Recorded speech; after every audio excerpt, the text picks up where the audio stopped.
Hello, I'm Sonny Martin. Welcome to the Mahogany Media Group's offices right here on Main Street, 921 East Main Street.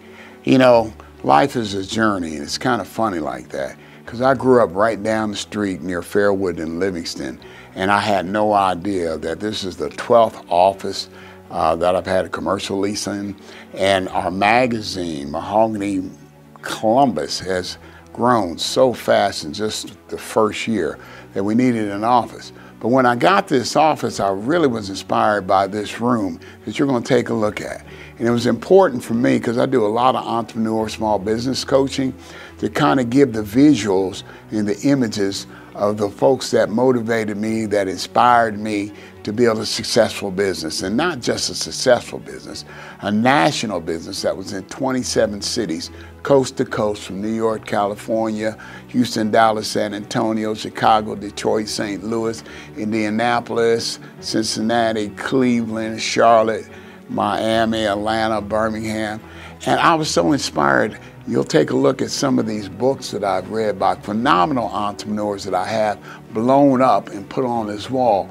And you know, many of our young kids, they can tell you who Jay-Z is, or Beyonce, or LeBron James, anybody basically that can run, jump, dance, or sing that they look up to as celebrities or heroes or sports figures. But the sad thing about it, they don't know that success runs in our race as entrepreneurs in businesses.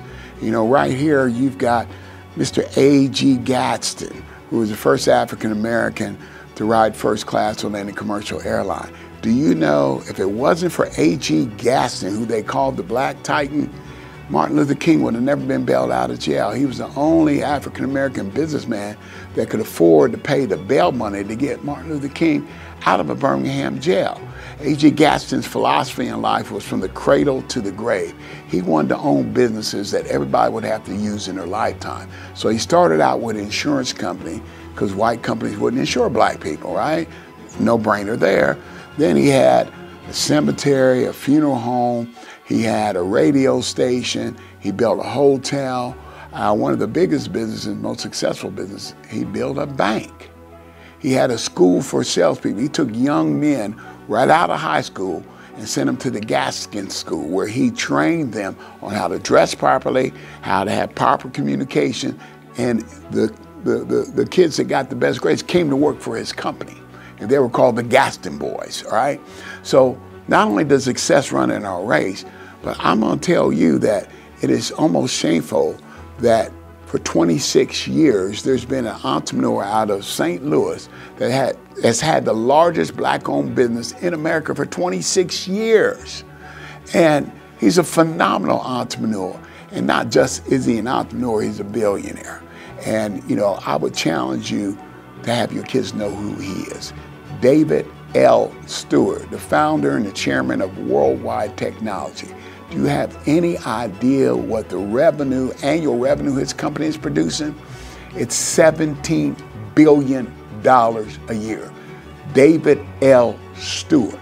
So oftentimes what our kids see, they want to be. But if they're not exposed to the phenomenal, successful entrepreneurs and small business people who've had great success, that came from little or nothing. I grew up in half a house right on Fairwood Avenue, no father. You know, and I was able to build a multi-million-dollar company.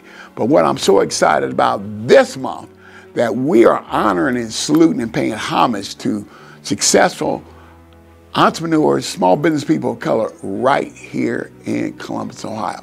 And Columbus, Ohio is a special place because you've got some iconic, highly successful entrepreneurs of color right in this city. You know, when you look at Moody Nolan, they're the largest black-owned architectural firm in the United States, doing almost $100 million a year, all right? You look at Smoot Construction, one of the largest construction companies in the United States. We've got some very, very successful entrepreneurs and people that run nonprofit organizations here in town. When you look at Robert E. Lee and Don Tyler Lee, quintessential entrepreneurs. Robert owns two Donato's Pizza stores at the franchises at the airport.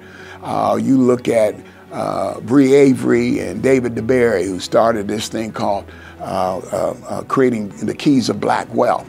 So we've got folks right here in this city.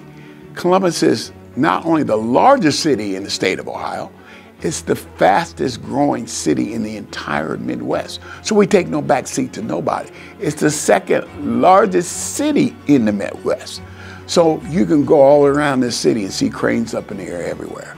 That is being made possible for business owners, entrepreneurs who have a vision, have a dream, that they want to exceed people's expectations and they want to add value back to the community. And that's why I'm excited on Tuesday, December the 19th at the Columbus Airport Marriott.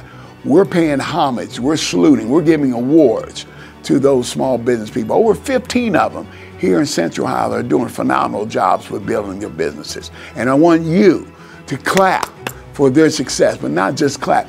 Come and join us at the luncheon that's going to be held at the Columbus Airport Marriott Tuesday, December 19th. Hope to see you there.